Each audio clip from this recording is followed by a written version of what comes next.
Bismillahirrahmanirrahim. Assalamualaikum warahmatullahi wabarakatuh.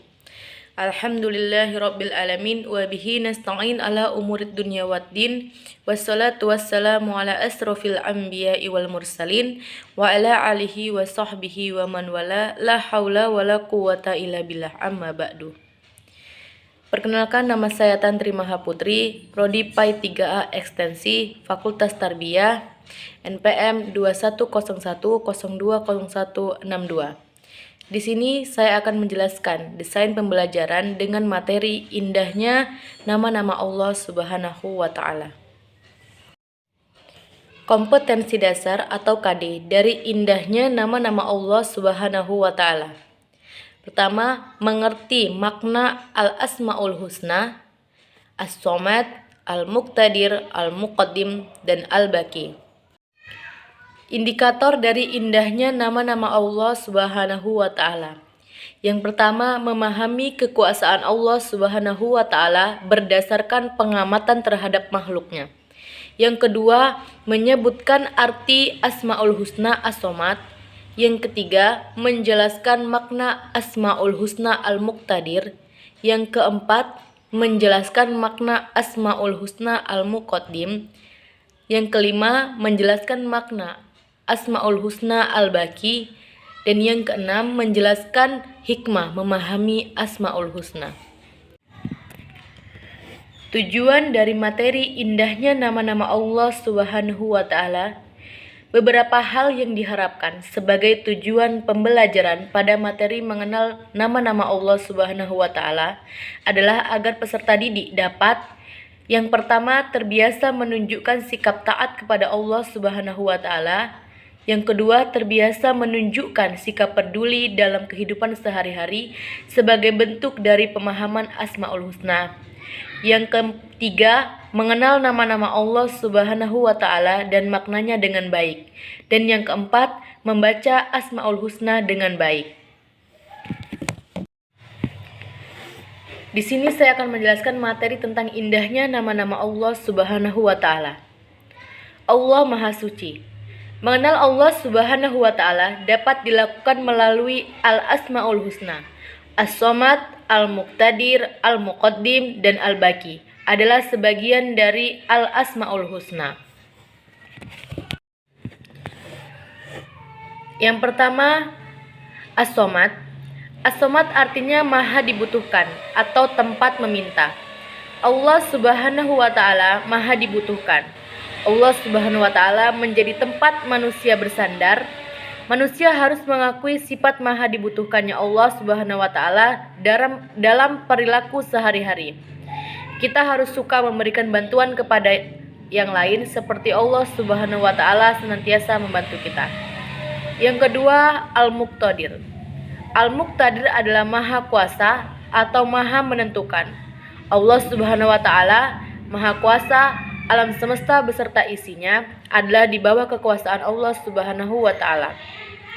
Seperti gunung-gunung yang berdiri tegak, sungai-sungai yang panjang berliku, tanaman, binatang yang ada di darat dan di laut beraneka rupa.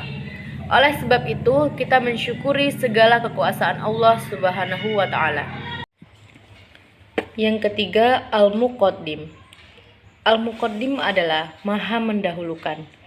Artinya Allah Subhanahu wa Ta'ala maha mendahulukan atas apa yang diciptakannya. Seperti kursi dan meja dibuat oleh tukang kayu. Siapakah yang lebih dulu ada, tukang kayu atau kursi dan meja? Tentu saja tukang kayu lebih dulu ada daripada kursi dan meja. Begitu juga Allah Subhanahu wa Ta'ala lebih dulu daripada makhluk ciptaannya. Yang keempat, Al-Baqi. Al-Baqi adalah yang maha kekal. Ada peristiwa gunung api meletus, banjir bandang, dan kebakaran yang merusak lingkungan. Hal itu menandakan segala sesuatu di atas bumi ini tidak kekal atau rusak.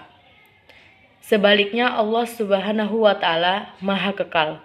Manusia juga tidak kekal, lihat saja proses manusia dari lahir sampai meninggal. Mengakui nama-nama Allah Subhanahu wa Ta'ala yang indah dalam kehidupan. Marilah kita tunjukkan perilaku baik yang diajarkan oleh Allah Subhanahu wa Ta'ala melalui sifat-sifatnya. Dalam kehidupan sehari-hari, mengubah perilaku menjadi lebih baik memang tidak mudah. Perlu kejujuran, usaha yang sungguh-sungguh, disiplin, dan penuh tanggung jawab. Yang pertama, mengakui sifat as-somad. Sifat as-somad menjadikan Allah Subhanahu wa Ta'ala sebagai tempat meminta yang utama dalam semua keinginan kita yang baik. Berusaha menjadi orang yang bermanfaat bagi orang lain dalam kehidupan sehari-hari. Berusaha membantu teman di sekolah ataupun di rumah dengan tenaga, pikiran, dan tutur kata yang santun. Yang kedua, mengakui sifat al-muqtadir.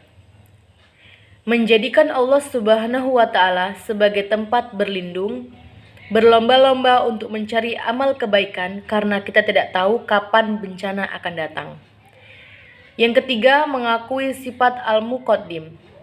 Dalam berbuat kebaikan, hendaknya kita lebih dulu berbuat, mengerjakan sesuatu yang bermanfaat untuk masa depan dan jangan mengerjakan perbuatan yang sia-sia dan merugikan orang lain. Jangan menunda-nunda pekerjaan, terutama belajar. Mendahulukan kepentingan umum daripada kepentingan sendiri. 4. Mengakui sifat al-baqi. Ketahuilah bahwa masa kanak-kanak tidak kekal. Suatu saat kita pasti menjadi tua renta dan mati. Waktu yang ada akan cepat berlalu dengan peredaran bulan dan matahari. Setiap ciptaan Allah Subhanahu wa Ta'ala akan hancur atau tidak abadi. Hanya Allah Subhanahu wa Ta'ala yang maha kekal, itulah yang harus kita sembah dan lidah kita selalu bertasbih kepadanya. Di dalam materi tentang indahnya nama-nama Allah Subhanahu wa Ta'ala, di sini ada pertanyaan mengenai materi tersebut. Allah Subhanahu wa Ta'ala memiliki nama-nama yang terbaik dan maha sempurna disebut A. Asmaul Khamsah, B. Asbabun Nuzul, C. Af'alul Khamsah, dan D. Asmaul Husna. Dan jawaban yang benar adalah D. Asmaul Husna. Baiklah, terima kasih atas segala perhatian. Itulah materi yang dapat saya sampaikan tentang indahnya nama-nama Allah Subhanahu wa Ta'ala. Saya mohon maaf jika ada kekurangan. Saya akhiri. Usikum wa iyaya bitaqwallah. Wassalamualaikum warahmatullahi wabarakatuh.